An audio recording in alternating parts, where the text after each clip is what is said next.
हुगली महानगर के नवनगर में उपस्थित सभी सम्माननीय नागरिक बंधुओं, मैं आप सभी को गणपति उत्सव की बहुत बधाई देता हूँ, शुभकामनाएं व्यक्त करता हूँ।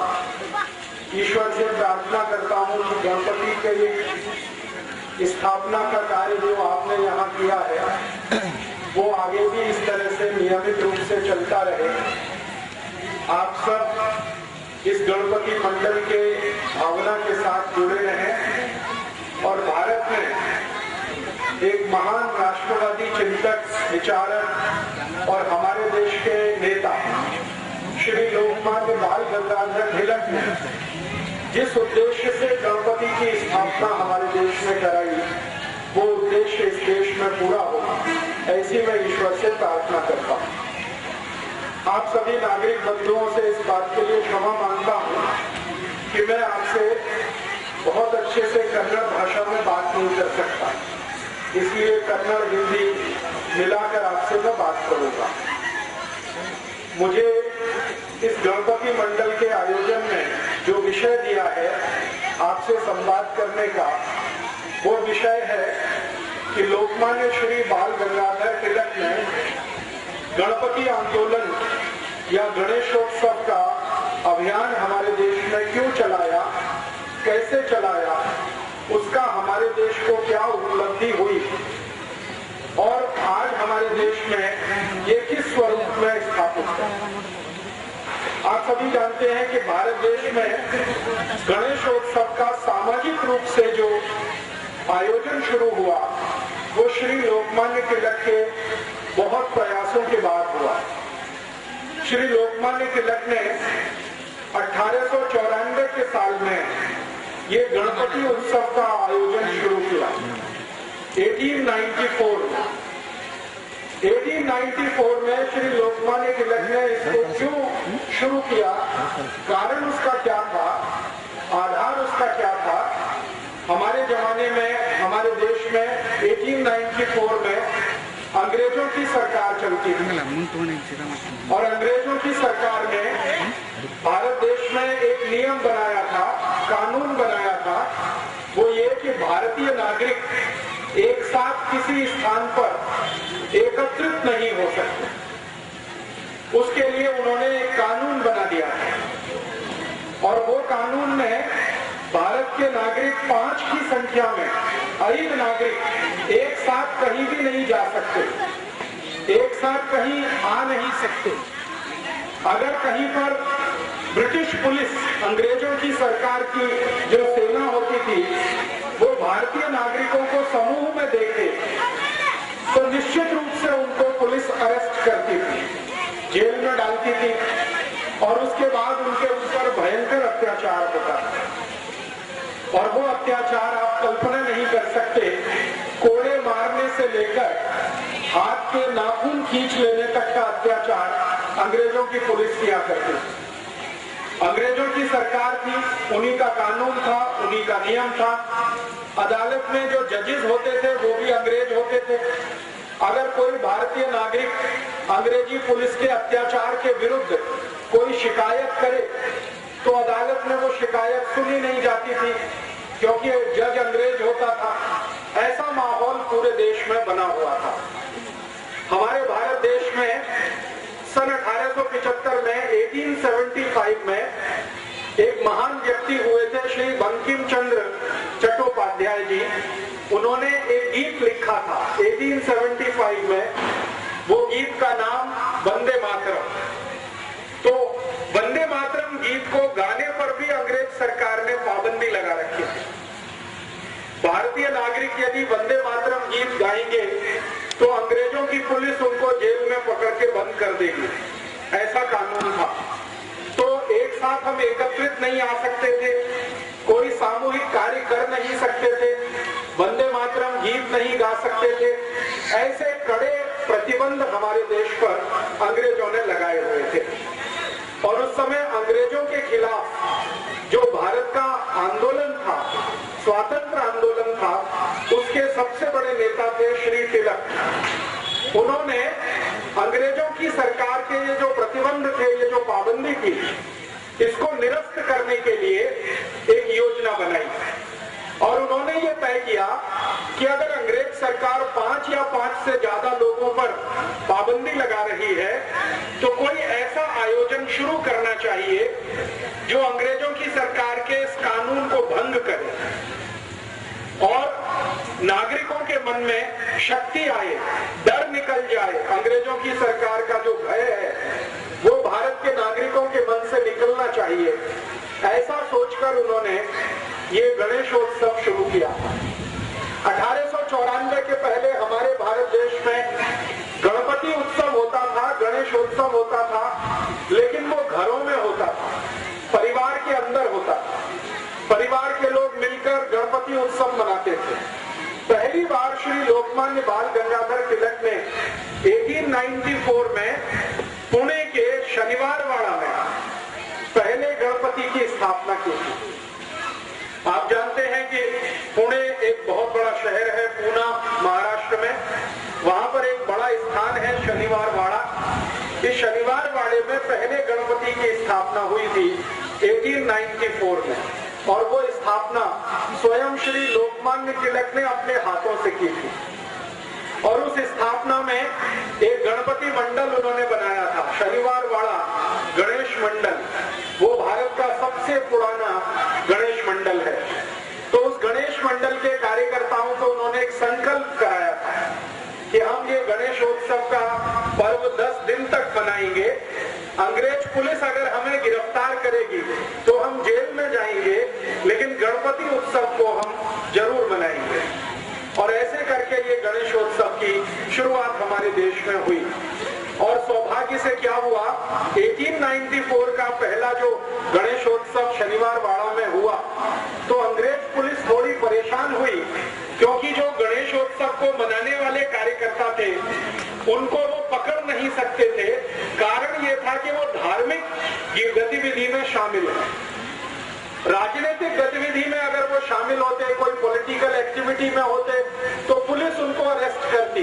लेकिन चूंकि वो धार्मिक गतिविधि में शामिल थे, इसलिए अंग्रेज पुलिस ने उनको अरेस्ट नहीं किया और पूरे 10 दिन तक वो गणपति उत्सव चला। 1894 में 1894 में अक्टूबर 20 अक्टूबर से लेकर 30 अक्टूबर तक ये कार्यक्रम आयोजित हुआ था। श्री लोकमान्य तिलक ने हर दिन शाम को एक व्याख्यान वहां पर आयोजित किया था।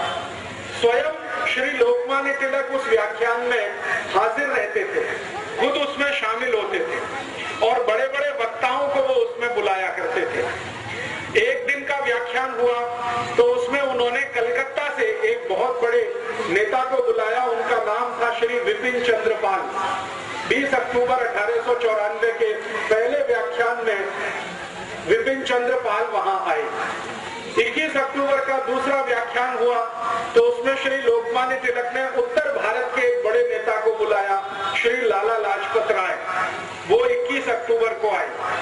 फिर तीसरे व्याख्यान में उन्होंने, आपने नाम सुना होगा कि हमारे भारत देश में पुणे शहर में 3 महान क्रांतिकारी पैदा हुए एक भाई के रूप में।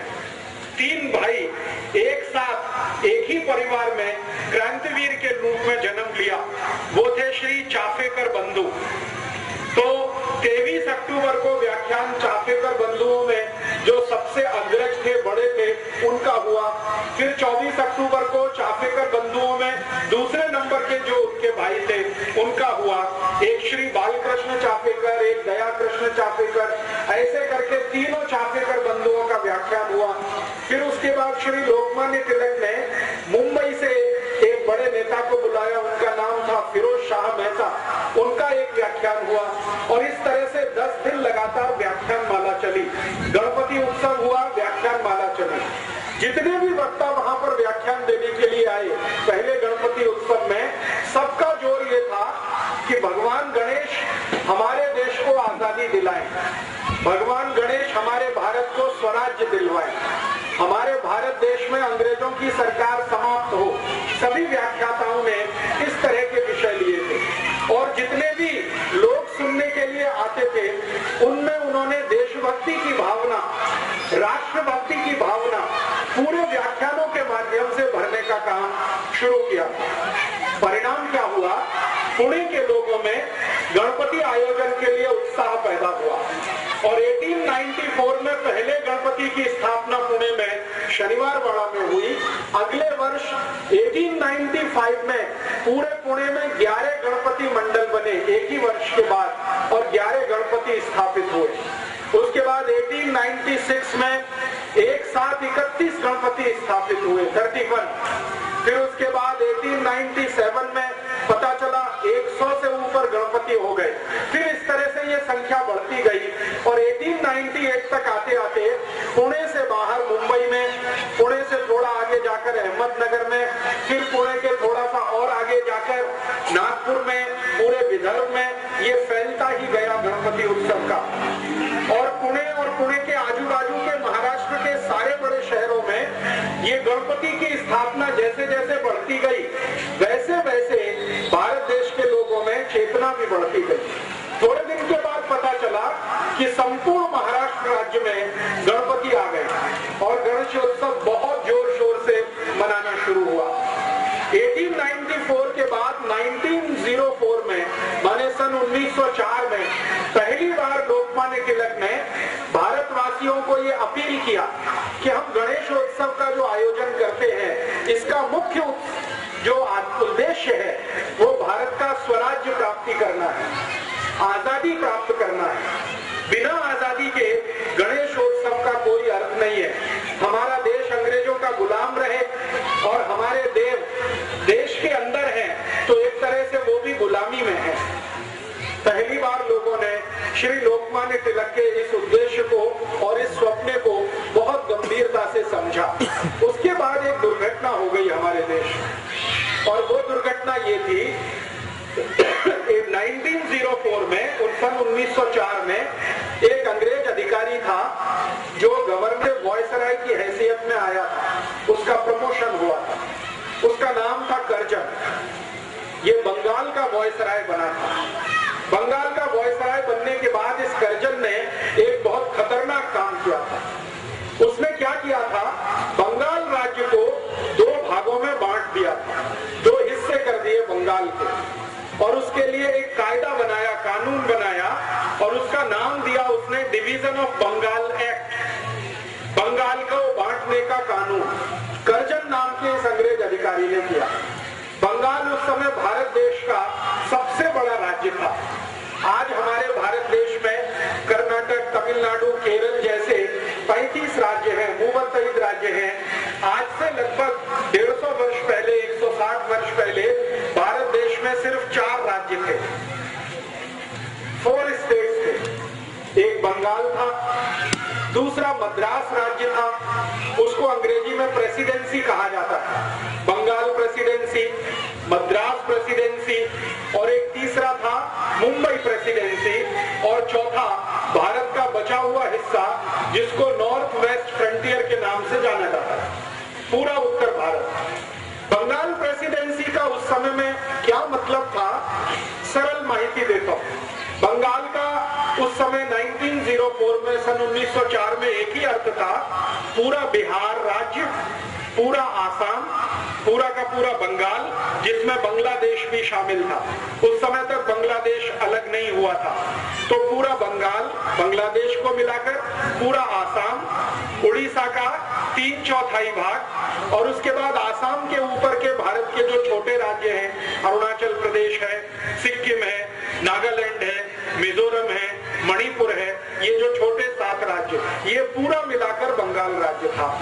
अंग्रेजों ने उस समय इसको 2 हिस्सों में बांटा, east Bengal and west Bengal, पूर्वी बंगाल, पश्चिमी बंगाल। उस समय बंगाल का जो टोटल पॉपुलेशन था, कुल लोक संख्या, कुल जनसंख्या, वो करीब 7 कोटि था। 7 कोटि नागरिक बंगाल में रहते थे, 7 करोड़। अब ये बंगाल का जो बंटवारा हुआ, इसमें क्या हुआ, जो वेस्ट बंगाल था वो हिंदुओं के लिए, और जो वेस्ट बंगाल हिंदुओं के लिए और ईस्ट बंगाल मुसलमानों के लिए। ईस्ट बंगाल में कुल पॉपुलेशन 3 करोड़ 80 लाख के आसपास था। 3 कोटि 80 लाख नागरिक ईस्ट बंगाल में, और बाकी जो 4 करोड़ 20 लाख नागरिक थे वो वेस्ट बंगाल में। तो हिंदू और मुसलमान संप्रदाय के आधार पर पहली बार अंग्रेजों ने भारत में बंटवारा किया, और ये बंटवारा जब हुआ तो सारे भारत देश में इसका विरोध हुआ। और विरोध क्यों हुआ? संप्रदाय के आधार पर आप देश का अगर बंटवारा करते हैं, किसी राज्य का बंटवारा करते हैं, तो भयंकर मारामारी होने वाली है। तो श्री लोकमान्य तिलक ने सबसे पहले इसका विरोध किया, और 1905 में श्री लोकमान्य तिलक ने एक आदेश जारी किया भारत के नागरिकों के लिए कि अगर अंग्रेजों की सरकार भारत के एक बंगाल राज्य का संप्रदाय के आधार पर बंटवारा करती है, तो इस अंग्रेज सरकार को हम भारत में अब रहने नहीं देंगे, चलने नहीं देंगे। और उन्होंने ये घोषणा कर दी। श्री लोकमान्य तिलक के एक दोस्त थे, मित्र थे, विपिन चंद्र पाल, जो उस समय बंगाल के सबसे बड़े नेता थे। ऐसे ही श्री लोकमान्य तिलक के एक मित्र थे श्री अरविंदो घोष, जिनको आपने जाना होगा, जो बाद में सन्यासी हो गए और पांडिचेरी में उन्होंने आश्रम बना लिया और वहीं पर आखिरी जीवन उनका बीता। तो श्री अरविंदो घोष और विपिन चंद्र पाल, सुरेंद्रनाथ बनर्जी, उमेश चंद्र बनर्जी, व्योमेश चंद्र बनर्जी, ताराशंकर बंदोपाध्याय, ऐसे 1-2 नहीं सैकड़ों बंगाल के नेता श्री तिलक के पास मिलने के लिए पुणे में आए।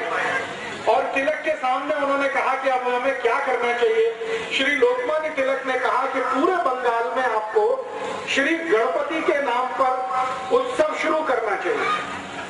तो जो नेता आए थे उन्होंने कहा कि हमारे राज्य में, बंगाल में, गणपति उत्सव तो कोई मनाता नहीं है, और गणेश जी को बंगाल में कोई ज्यादा प्रभाव भी नहीं है। तो लोकमान्य तिलक ने पूछा, फिर आप बताइए आपके यहाँ किसका प्रभाव है? तो उन्होंने कहा जो नवदुर्गा होती है, दुर्गा पूजा होती है, उसका बंगाल में बहुत असर है।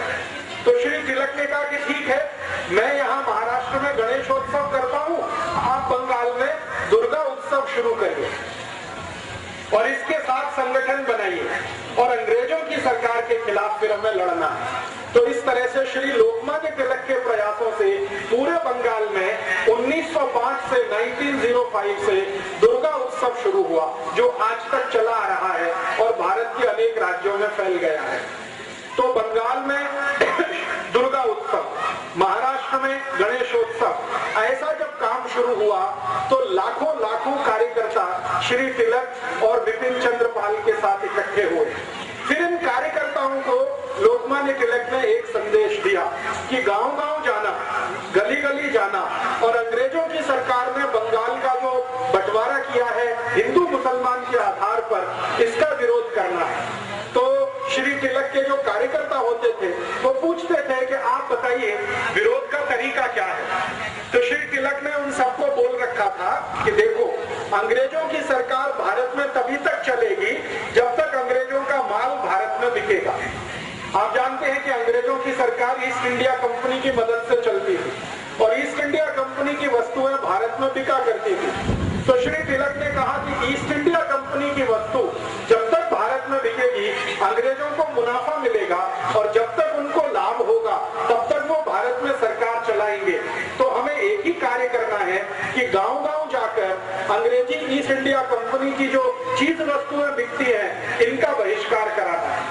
और ऐसे करके 1905 में 1905 में स्वदेशी आंदोलन शुरू हुआ और वो बंगाल का जो विभाजन हुआ था उसके विरोध में शुरू हुआ। श्री तिलक ने पूरे बंगाल का प्रवास किया, छोटे छोटे गांवों में जाकर उन्होंने व्याख्यान दिए। तिलक के साथ अरविंदो घोष गांव-गांव गए। अरविंदो घोष के साथ ताराशंकर बंदोपाध्याय बहुत बड़े साहित्यकार थे, वो गांव-गांव गए। श्री बंकिम चंद्र चट्टोपाध्याय जिन्होंने वंदे मातरम गीत लिखा, वो श्री लोकमान्य तिलक के साथ गांव-गांव गए और इस तरह से बहुत बड़े नेताओं की टीम तैयार हुई। उन्होंने पूरे बंगाल में स्वदेशी की लहर पैदा कर दी। परिणाम क्या हुआ कि ये स्वदेशी आंदोलन 1905 में 1905 में जो शुरू हुआ, 2 वर्ष के बाद इसका इतना असर था कि बंगाल में अंग्रेजी ईस्ट इंडिया कंपनी का सामान बिकना बंद हो गया, उनका कापड़ बिकना बंद हो गया। ईस्ट इंडिया कंपनी की उस समय भारत में शक्कर बिकती थी, शुगर, क्योंकि शुगर भारत में बनती नहीं थी, वो इंग्लैंड से आती थी, तो शुगर बिकना बंद हो गया। और इस स्वदेशी आंदोलन का इतना असर हुआ पूरे बंगाल में कि जो मिठाई बनाने वाले लोग हैं, स्वीट्स बनाने वाले लोग, उन्होंने शक्कर इस्तेमाल करना बंद कर दिया, गुड़ से मिठाई बनाना शुरू किया। इतना प्रभाव था। उसके बाद हमारे भारत देश में उस समय ब्लेड नहीं बनता था। ये बात है 1905 की, 1905 ब्लेड नहीं बनता था, इंग्लैंड से ब्लेड आता था भारत में। तो जो सैलून चलाने वाले लोग होते थे वो अंग्रेजी ब्लेड का उपयोग करते थे। श्री लोकमान्य तिलक ने जब उनको अपील किया कि आप ये अंग्रेजी ब्लेड वापरना बंद कर दो, तो सभी सैलून चलाने वालों ने अंग्रेजी ब्लेड का बहिष्कार कर दिया। अब समस्या आई कि शेव कैसे करना, ब्लेड तो नहीं है, तो उन्होंने एक इंस्ट्रूमेंट बनाया जो आज तक इस देश में चलता है। हम लोग हिंदी में उसको उस तरह कहते हैं, कन्नड़ में क्या कहते हैं मुझे मालूम नहीं है। उसको बहुत अच्छे से शार्प करके उससे शेप बनाई जाती है, ब्लेड का उसमें इस्तेमाल नहीं होता। ये लोकमान्य तिलक ने शुरू कराया इस देश। उसके बाद हमारे भारत देश में उस समय डिटर्जेंट पाउडर नहीं बनता।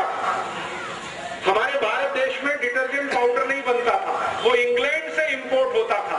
तो श्री लोकमान्य तिलक ने लॉन्ड्री चलाने वालों को अपील किया कि अंग्रेजी डिटर्जेंट पाउडर इस्तेमाल नहीं करना है। तो भारत के लॉन्ड्री चलाने वाले सभी लोगों ने मिट्टी से कापड़ धोना शुरू कर दिया, जमीन की मिट्टी से। ये जो ब्लैक बॉटम सॉइल होती है, इसको इस्तेमाल करके कापड़ धोने का एक अभियान पूरे देश में शुरू हुआ। इसी तरह श्री लोकमान्य तिलक ने भारत के लोगों को अपील किया कि किसी भी घर में, परिवार में विवाह होगा तो वर और वधू शरीर पर अंग्रेजी वस्त्र धारण नहीं करेंगे। तो कौन से वस्त्र धारण करेंगे? तो उन्होंने कहा कि भारत में कापूस बहुत होता है, कॉटन बहुत होता है, कॉटन के बनाए हुए जो वस्त्र हैं उनका उपयोग करेंगे। और वर वधू दोनों, जिनका विवाह कराने वाला पंडित है, पंडितों का एक बहुत बड़ा संघ बनाया श्री तिलक ने। और उन्होंने कहा कि आप उस वर वधू का विवाह कराइए जिसके शरीर पर खादी के वस्त्र होंगे या कॉटन के वस्त्र होंगे। अंग्रेजी वस्त्र अगर पहने हुए वर वधू है तो उनका बहिष्कार कर दीजिए। परिणाम ये हुआ कि वर और वधू ने भी कॉटन पहनना शुरू कर दिया।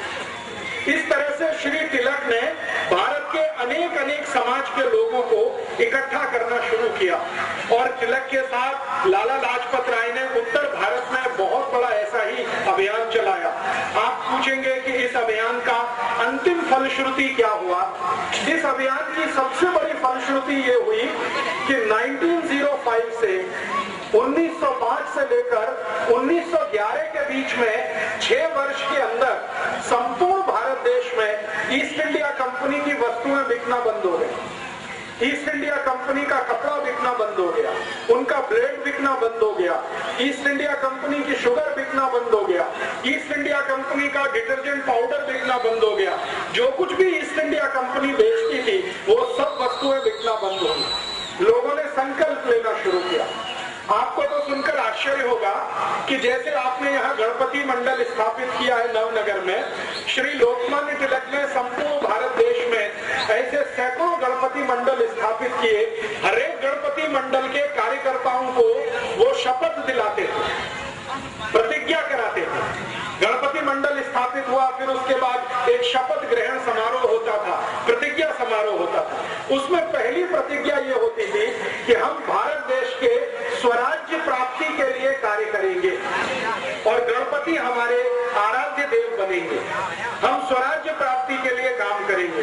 दूसरी प्रतिज्ञा होती थी कि भारत में स्वराज्य प्राप्ति करने के लिए स्वदेशी का वर्ण बहुत आवश्यक है, इसलिए हम जीवन पर्यंत स्वदेशी व्रत धारण करेंगे और कभी कोई अंग्रेजी वस्तु का प्रयोग नहीं करेंगे।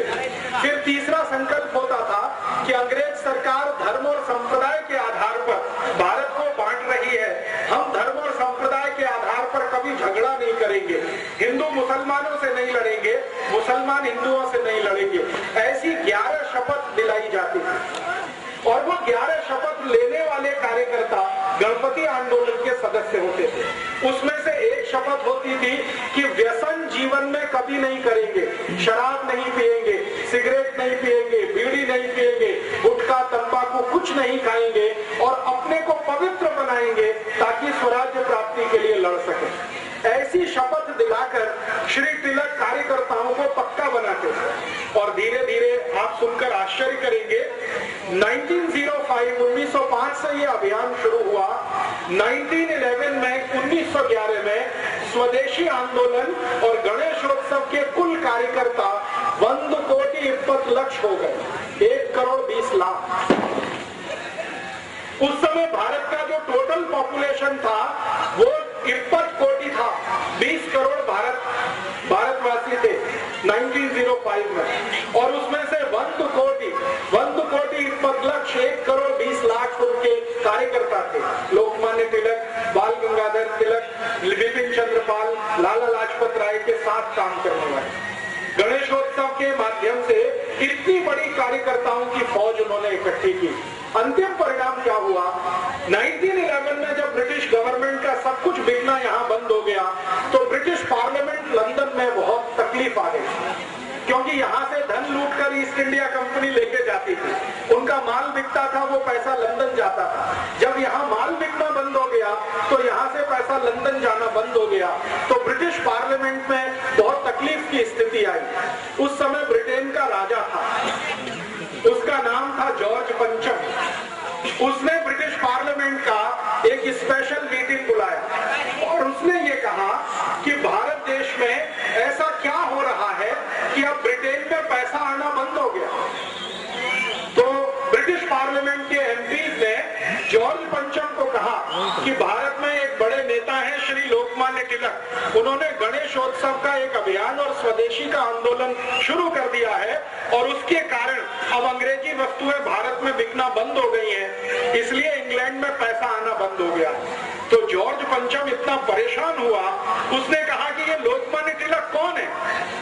तो उसके जो ऑफिसर्स थे उन्होंने समझाया ऐसे ऐसे एक व्यक्ति है, पुणे के पास उनका जन्म स्थान है, कार्य क्षेत्र उनका पूरा भारत देश है और उनके पास 1,20,20,00,000 कार्यकर्ताओं की बहुत बड़ी आर्मी है। तो जॉर्ज पंचम ने पूछा कि ब्रिटेन की आर्मी भारत में कितनी है? तो जॉर्ज पंचम को उत्तर मिला कि जो ब्रिटिश आर्मी भारत में है वो मैक्सिमम 3,50,000 है, 3.5 लाख की आर्मी है। और उन्होंने कहा कि लोकमान्य तिलक की आर्मी कितनी बड़ी है? तो उन्होंने कहा कि 1,20,00,000 की आर्मी है। तो फिर जॉर्ज पंचम ने कहा कि उसका commander in chief Lokmanya Tilak 1,20,00,000 की आर्मी है, कितनी बड़ी आर्मी है, मैं उसको देखना चाहता हूँ। तो ब्रिटिश पार्लियामेंट ने कहा कि वो आर्मी अगर देखनी है तो आपको भारत जाना पड़ेगा। तो उसने कहा ठीक है, मेरी भारत यात्रा का कार्यक्रम बनाओ। तो दिसंबर में 10 तारीख को जॉर्ज पंचम भारत आया, दिसंबर 10, 1911, 10 दिसंबर को जॉर्ज पंचम भारत आ गया, ये देखने के लिए कि स्वदेशी आंदोलन की, गणपति आंदोलन की आर्मी कितनी बड़ी है। उस जमाने में आप आप जानते हैं कि हवाई जहाज नहीं चलते थे, पानी के जहाज से यात्रा होती थी, शिप का आना जाना होता था। तो लंदन जाने के लिए भारत देश में 2 ही स्थान थे और लंदन से आने के लिए भी 2 ही स्थान थे। एक था वो कलकत्ता और दूसरा था सूरत। सूरत में बहुत बड़ा पानी के जहाज का पत्तन था और कलकत्ता में बहुत बड़ा था। तो कलकत्ता एक, सूरत दूसरा। तो जॉर्ज पंचम को पूछा गया आप कहां उतरेंगे? तो उन्होंने कहा कलकत्ता उतरूंगा। क्यों? क्योंकि लोकमान्य तिलक के सहयोगी और उनके कार्यकर्ता सबसे ज्यादा बंगाल में काम कर रहे हैं, तो मुझे देखना है वो। तो कलकत्ता उतरा लोकमान्य तिलक, जॉर्ज पंचम कलकत्ता आया। 11 दिसंबर को कलकत्ता में बहुत सारे लोगों ने उसको रिसीव किया। जिन लोगों ने जॉर्ज पंचम को भारत में पहली यात्रा पर रिसीव किया, माने उसको आदर पूर्वक इस देश में स्वागत किया, उनमें से सबसे आगे थे श्री रविंद्रनाथ टैगोर, राजा राममोहन रॉय और एक थे उमेश चंद्र बनर्जी और एक पुराने कांग्रेस के नेता जो माने जाते हैं, कांग्रेस की स्थापना हो चुकी थी 1885 में, तो एक थे ऑक्टेवियो ह्यूम, जो कांग्रेस के संस्थापक अध्यक्ष माने जाते हैं। इन सब लोगों ने राजा को आवकार किया, उसका स्वागत किया। राजा माने जॉर्ज पंचम। और श्री लोकमान्य तिलक, विपिन चंद्र पाल और व्योमेश चंद्र बनर्जी, सुरेंद्रनाथ बनर्जी, ये जो सारे नेता थे जिनको हमारे इतिहास में गरम दल का नेता माना जाता है, इन्होंने जॉर्ज पंचम का बहिष्कार किया। उन्होंने कहा हम जॉर्ज पंचम का बहिष्कार करते हैं, हम उसके स्वागत समारोह में नहीं जाएंगे। लेकिन कांग्रेस के अंदर नरम दल के कुछ नेता हुआ करते थे, उनमें से मैंने कुछ नाम आपको बताए। उन्होंने कहा कि हम जॉर्ज पंचम का जरूर स्वागत करेंगे। तो स्वागत समारोह हुआ कलकत्ता में और स्वागत समारोह में पहली बार जॉर्ज पंचम को स्वागत करते हुए एक गीत गाया गया जिसका नाम है जनगण मन अधिनायक जय हे भारत भाग्य विधाता। भारत भाग्य विधाता, इन शब्दों पे ध्यान दीजिए। भारत भाग्य विधाता माने भारत के भाग्य को निर्धारित करने वाला कौन? जॉर्ज पंचम।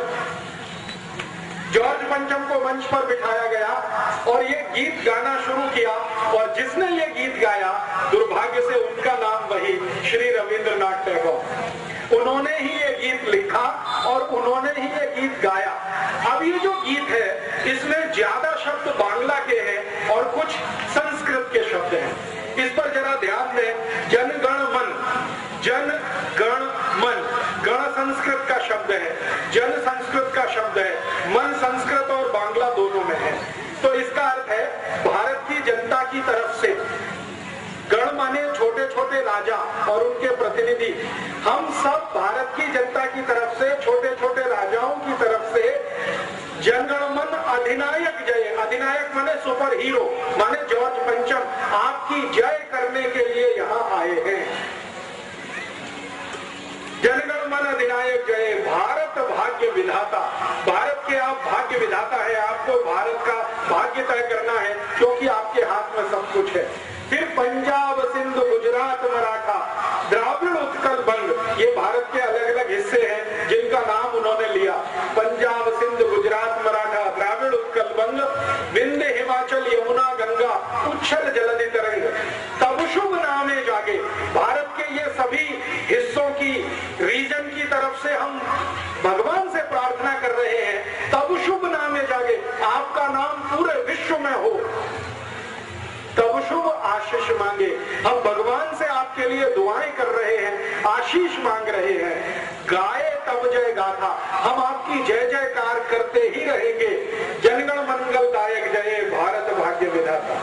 ये गीत गाया गया और ये गीत गाया गया 24 दिसंबर 1911 को कलकत्ता में जॉर्ज पंचम का स्वागत समारोह करते हुए।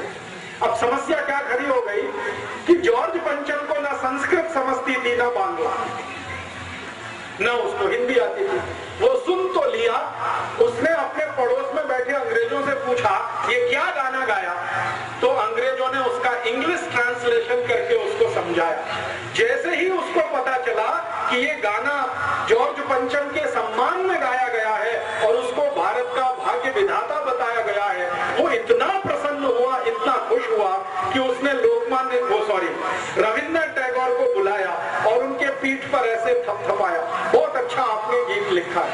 और अंग्रेजी में उसने कहा कि मेरी इतनी प्रशंसा तो मेरे देश में कोई नहीं करता। इससे भी ज्यादा उसने एक मजाक की बात कही जो हमारे लिए बहुत शर्मनाक है। उसने कहा कि मेरी बीवी ने मेरी आज तक इतनी प्रशंसा नहीं की है, आपने तो उससे भी ज्यादा की। रविंद्रनाथ टैगोर गदगद हो गए। रविंद्रनाथ टैगोर गदगद हो गए तो ये जो पंचम था, जॉर्ज पंचम, इसने अपनी डायरी में उनका नाम, पता, सब कुछ नोट किया। फोन उस समय होता नहीं था, नाम पता नोट किया और ये कलकत्ता से चलकर फिर दिल्ली गया। जॉर्ज पंचम, यही जॉर्ज पंचम। दिल्ली में इसने एक बहुत बड़ा दरबार बुलाया और उसमें छोटे छोटे राजा महाराजा सब लोग आए, लेकिन दिल्ली में जो क्रांतिकारी थे, गरम दल वाले, लाला लाजपत राय वाले, वो नहीं गए। उन्होंने वहां भी बहिष्कार किया।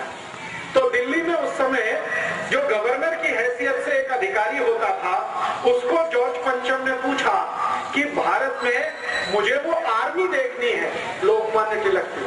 मैंने सुना है 1 करोड़ 20 लाख 1 करोड़ 20 लाख उसमें सोल्जर है, मुझे देखना है वो आर्मी कैसे काम करती है।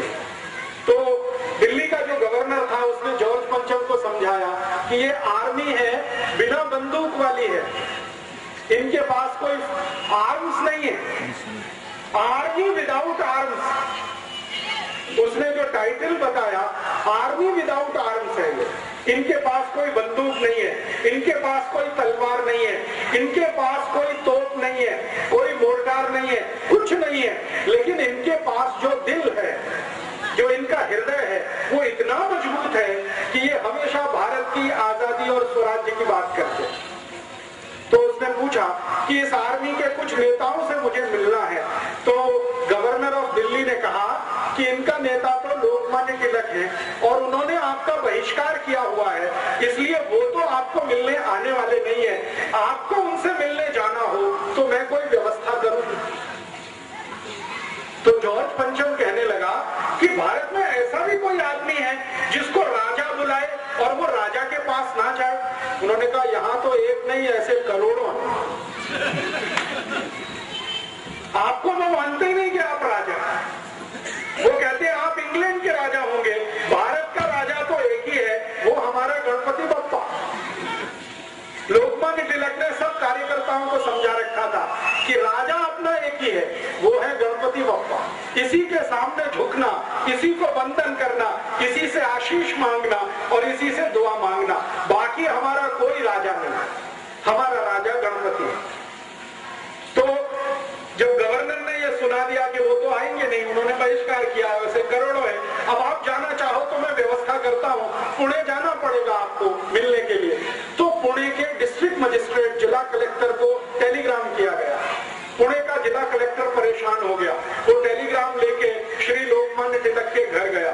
श्री लोकमान्य तिलक पुणे में ही रहते थे, शनिवार वाड़ा में ही उनका घर है, आज भी वो घर सुरक्षित है, आप जाके देख सकते हैं। पुणे का डिस्ट्रिक्ट कलेक्टर भागा भागा वो टेलीग्राम लेके श्री तिलक के पास गया और टेलीग्राम उनको दिखाया कि आपसे मिलने के लिए हमारा राजा जॉर्ज पंचम पुणे आना चाहता है, आप उनसे मिलेंगे? तो श्री लोकमान्य तिलक ने कहा मुझे राजा से मिलने की कोई गरज नहीं है, वो आपका राजा है, मेरा नहीं है, आप उसके नौकर हैं, आपको वो पगार देता, मुझे पगार नहीं देता, मुझे उससे मिलने की गरज नहीं है।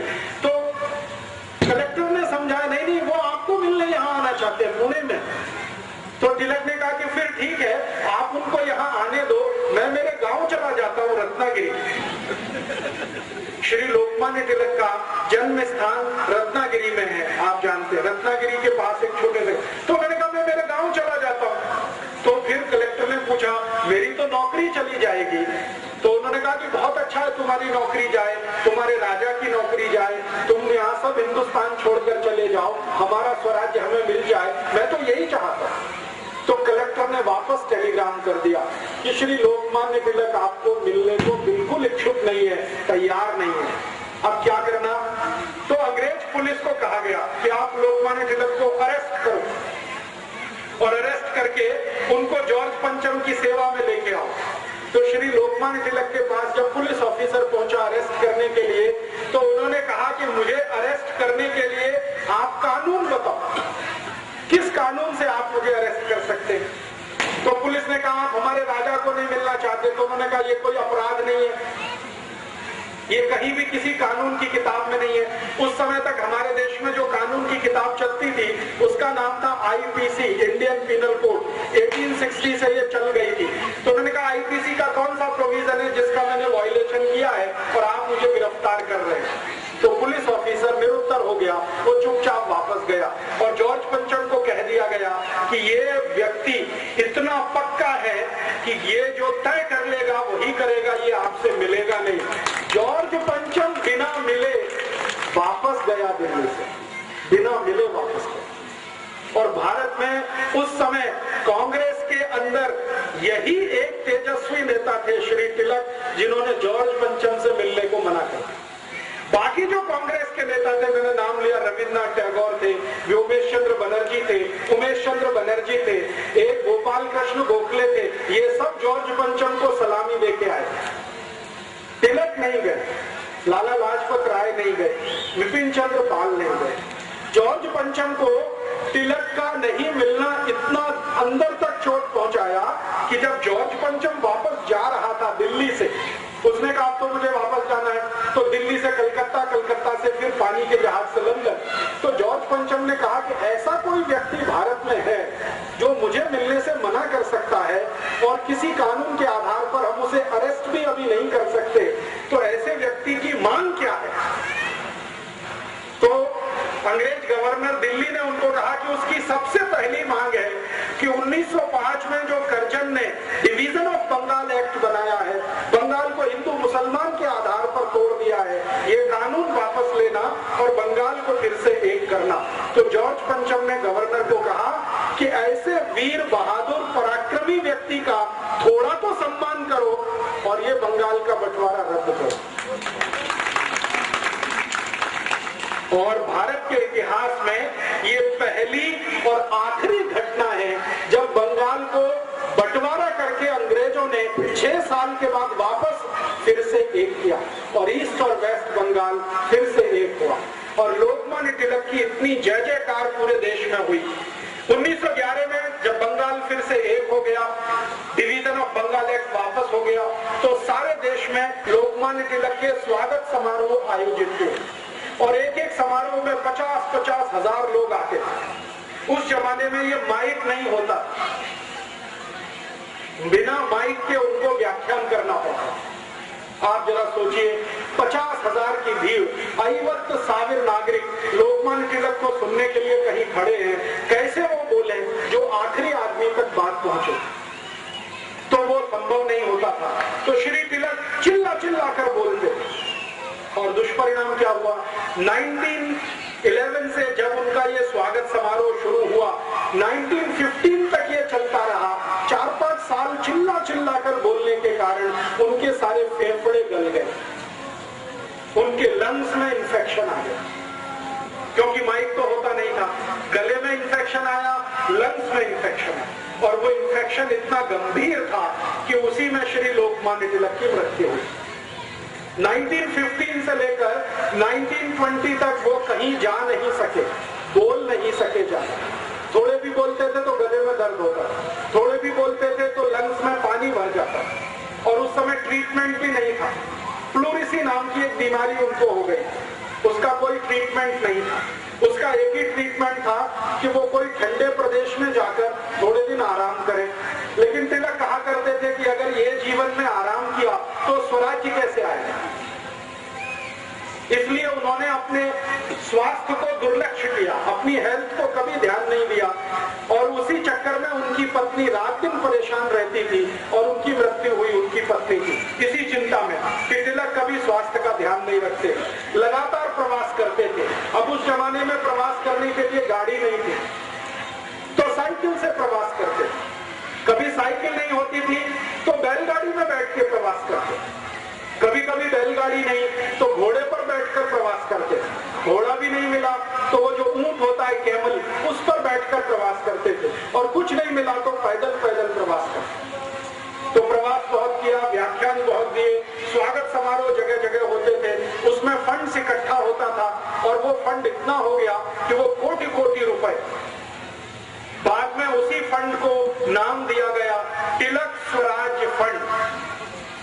इतिहास की पुस्तकें जब आप पढ़ेंगे तो उसमें एक जगह चैप्टर है तिलक स्वराज फंड। ये लोकमान्य तिलक को स्वागत समारोह में जो दान मिलता था वो सारा उन्होंने इकट्ठा किया था। आप पूछेंगे तिलक स्वराज फंड कितना था? आज से लगभग 80-90 वर्ष पहले, 80-90 इयर्स बिफोर, तिलक स्वराज फंड 21 करोड़ रुपीस का था। 21 कोटि रुपए, इतना धन था। आज के हिसाब से अगर आप इसको जोड़ना चाहें तो इसमें 300 का मल्टीप्लिकेशन करना, क्योंकि 1920 का 1 रुपए, 1 रुपया 2007 के 300 रुपीस के बराबर है। तो 300 में 21 का गुणा कर लीजिए, 6300 करोड़ रुपीस श्री लोकमान्य तिलक ने इकट्ठा किया इस देश में घूम घूम। और वो फंड जब उन्होंने इकट्ठा किया तो उस फंड से फिर परिणाम क्या किया उन्होंने, क्या काम में लगाया वो फंड? उन्होंने कहा कि भारत में जो जो वस्तुओं का उत्पादन नहीं होता वो सभी ये पैसे से बनाई जाएंगी। मैंने आपसे कहा ब्लेड नहीं बनता था भारत में, श्री तिलक ने ब्लेड बनाने की इंडस्ट्री शुरू कराई पुणे के पास। वो समय में शुगर नहीं बनती थी इस देश में, शुगर बनाने का कारखाना उसी फंड में से लगा। हमारे देश में उस जमाने में आयरन और स्टील के लिए कोई बड़ा प्रोडक्शन यूनिट नहीं था। तिलक ने भारत देश के एक बड़े उद्योगपति जिनका नाम था जमशेद जी टाटा, उनको एक दिन अपने घर बुलाया और कहा कि भारत को स्टील की जरूरत है, आप स्टील बनाना शुरू करिए, हम इंग्लैंड से स्टील नहीं खरीदेंगे। तो टाटा, जमशेद जी टाटा ने श्री लोकमान्य तिलक के एक वाक्य पर पूरा टिस्को खड़ा कर दिया, टाटा स्टील कंपनी, वो तिलक ने खड़ी करवाई है इस देश में। बजाज ग्रुप को एक दिन तिलक ने बुलाया, जमनालाल बजाज को, और कहा कि हम इंग्लैंड से कापड़ आयात करते हैं, भारत में कपड़ा बनना चाहिए। खादी का तो बनता है, वो हाथ का है, लेकिन वो मोटा होता है, लोगों को बारीक कपड़ा पहनना है, महीन, तो आप उसके लिए मिल लगाइए। तो जमनालाल बजाज ने तिलक के कहने पर पहली मिल लगाई कलकत्ता। डालमिया जी को बुलाया एक दिन और कहा आप कुछ प्रोडक्शन में जाइए। डालमिया जी ने कहा ठीक है, हम भी भारत के। ऐसे भारत में 72 जो बिग बिजनेस हाउसेज हैं जो आज इस देश में एस्टेब्लिश हैं, टाटा है, डालमिया है, जमनालाल बजाज का बजाज ग्रुप है, ये सब की स्थापना करने में लोकमान्य तिलक की बहुत बड़ी भूमिका है।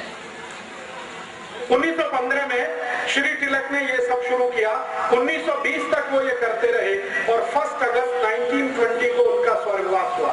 मैंने बताया गंभीर बीमारी थी, प्लूरिसी की, लंग्स पूरे उनके खराब हो चुके थे, ज्यादा बोलने के कारण गला खराब हो गया था। उस समय उनकी मृत्यु हुई। मृत्यु से थोड़ा दिन पहले उन्होंने अपने सब कार्यकर्ताओं को बुलाया, उनको मालूम हो गया था कि अभी मुझे जाना ही पड़ेगा। तो उन्होंने कहा कि देखो मेरी मृत्यु होगी तो आप में से कोई रोना नहीं और कभी भी मेरे नाम पर आंसू बहाना नहीं। मैंने जिंदगी में कभी अंग्रेजों की गुलामी स्वीकार नहीं की है, तो आप भी मेरे पद चिन्हों पर चलना, आप भी अंग्रेजी गुलामी स्वीकार नहीं करें। आप स्वतंत्र हैं, भगवान आपको आगे भी स्वतंत्र बनाकर रखेगा। मेरे आदर्शों का खून नहीं करना, कोई रोएगा नहीं, मैं मरूंगा, खुशी के साथ मुझे विदा करना। और उन्होंने एक बहुत महत्वपूर्ण वाक्य कहा जो पूरे जीवन का सबसे बड़ा सच है। श्री तिलक ने अपने कार्यकर्ताओं को कहा कि देखो मृत्यु जो है जन्म से भी ज्यादा आसान है। ये बहुत गहरी बात है। उन्होंने कहा कि जन्म लेने में तो बहुत कष्ट होता है, ताई को भी होता है, मक्खन को भी होता है, लेकिन मृत्यु बहुत सहज है, बहुत आसान है, इसलिए उत्सव की तरह से इसको मनाना। और ये हुआ 1 अगस्त को सुबह जब उनकी अंतिम यात्रा निकली, प्राण उनके पूरे हुए, तो पूरा पुणे शहर, पूरा मुंबई, पूरा भारत खड़ा हो गया। ऐसी अंतिम यात्रा इस देश में किसी की नहीं निकली। करोड़ों करोड़ों लोग उसमें शामिल, करोड़ों। और उन लोगों ने श्री तिलक की अंतिम यात्रा को भारत की स्वराज यात्रा बताई कि ये हमारे देश की स्वराज यात्रा है। और उस स्वराज यात्रा में उन्होंने वही संकल्प दोहराए जो श्री तिलक उनको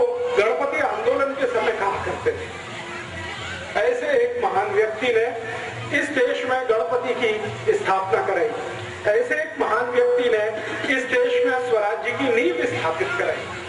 आप बहुत भाग्यशाली हैं कि मैंने आपके मंडल में आकर श्री तिलक का फोटो देखा।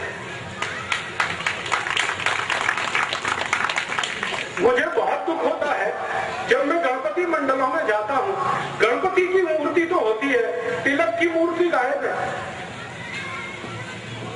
और उससे भी ज्यादा दुख मुझे इस बात का होता है कि गणपति मंडल वाले गणपति की स्थापना करते हैं और उसमें ऐसे गंदे गंदे घटिया घटिया गाने बजाते हैं जिनको श्री तिलक ने कभी सुना नहीं, सोचा भी नहीं। हमें शर्म है कि हम लोकमान्य तिलक के उन सभी आदर्शों को पूरा नहीं कर पाए हैं जो गणपति आंदोलन के माध्यम से उन्होंने भारत को समझाए थे। उनका एक बहुत महत्वपूर्ण वक्तव्य था जो उन्होंने अपनी मृत्यु से थोड़े दिन पहले दिया था। जब बंगाल का बंटवारा समाप्त हो गया तो तिलक ने भारत के बहुत सारे कार्यकर्ताओं का एक सम्मेलन बुलाया था और उसमें उन्होंने बहुत सारे प्रश्नों के उत्तर दिए थे। तो एक कार्यकर्ता ने उनसे प्रश्न पूछा कि आपने बंगाल के बंटवारे का विरोध क्यों किया? तो उन्होंने कहा कि अंग्रेजों ने हिंदू और मुसलमान के आधार पर बंगाल को बांटा है। धर्म के आधार पर अगर ये बंटवारा भारत में होगा और आगे चलेगा तो ये भारत तो एक नहीं रहने वाला। और दूसरा एक खतरनाक काम हुआ था उसी समय, बंगाल का जो बंटवारा किया अंग्रेजों ने, उसके बाद जब बंगाल बंटवारा समाप्त हो गया, फिर से बंगाल एक करना पड़ा, तभी अंग्रेजों ने इस देश में एक ऐसा विष बीज बो दिया जिसका दुष्परिणाम हम आज तक भोग रहे हैं। वो विष बीज क्या था? अंग्रेजों ने एक संस्था बना दी इस देश में जिसका नाम है इंडियन मुस्लिम लीग। बंगाल का बंटवारा समाप्त करने के समय एक संस्था बना दिया इंडियन मुस्लिम लीग और यही संस्था का अध्यक्ष बाद में मोहम्मद अली जिन्ना बना।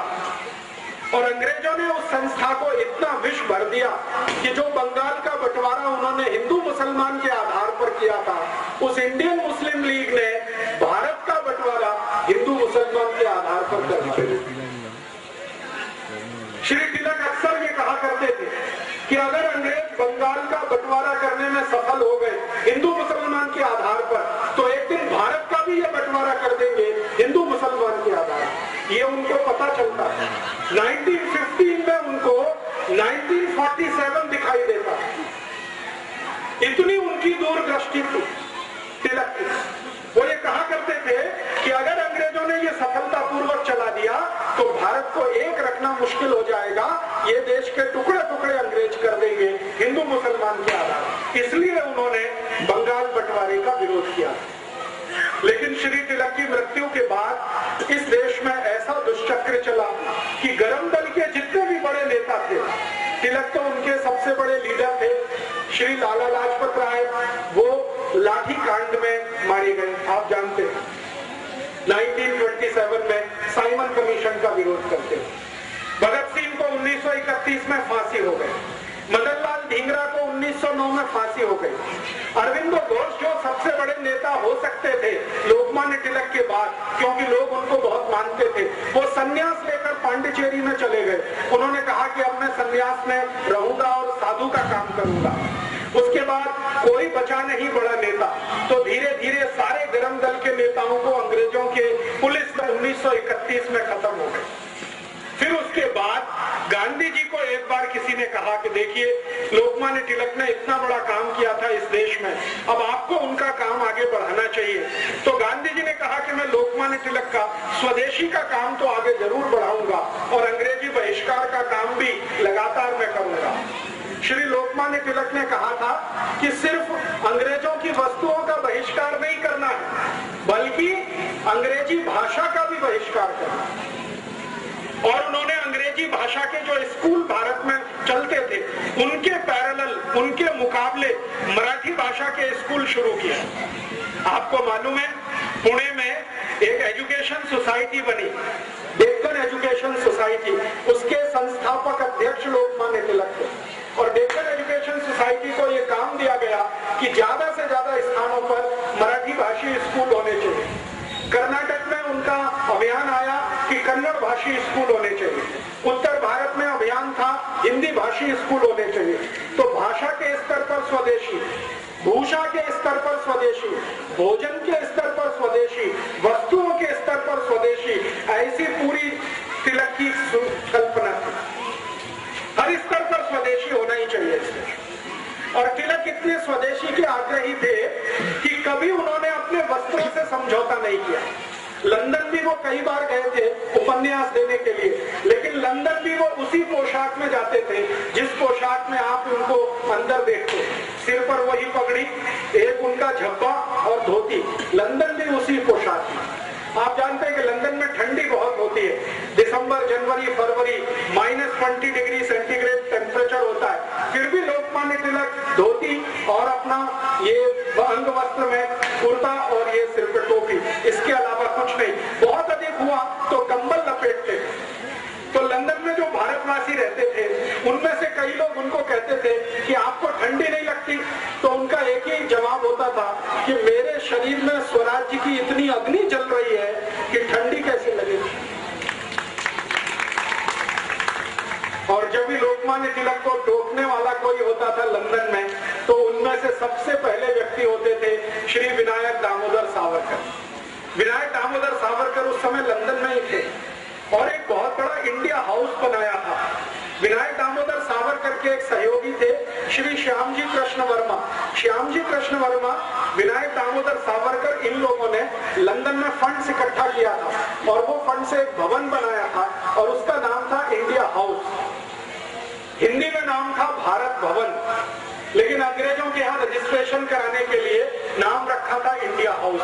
लोकमान्य तिलक जब भी लंदन गए तो वहां ठहरते थे इंडिया हाउस में। कारण क्या था कि भारत के जो भी क्रांतिकारी थे सभी के लिए वो घर के जैसा था। तो वहां पर बहुत सारे क्रांतिकारी रहते थे, अभ्यास करते थे और भारत में आकर क्या क्या काम करना है स्वराज्य के लिए उसकी योजनाएं बनाया करते थे। श्यामजी कृष्ण वर्मा लोकमान्य तिलक को कई बार कहते थे कि आपको लंदन में ठंड लग जाएगी, हमें आपकी बहुत जरूरत है। तो लोकमान्य तिलक वही उत्तर देते थे कि स्वराज्य की गर्मी इतनी है, ठंड कैसे लगेगी। तो ऐसे व्यक्ति हमारे देश की राजनीति में वो थे और जितने समय वो रहे इस देश में उन्होंने अद्भुत काम किए। 2 बड़े अखबार जीवन भर वो निकालते रहे अपनी मृत्यु तक। एक अखबार का नाम था केसरी, आप सभी जानते हैं, वो मराठी में निकलता था। केसरी अखबार में ऐसे अग्रलेख वो लिखा करते थे श्री तिलक कि लोग पढ़ें तो उनके अंदर खून जले, ऐसी भाषा उनकी होती थी। और भारत के पहले अखबारों में उसकी गिनती होती थी केसरी, जो उस समय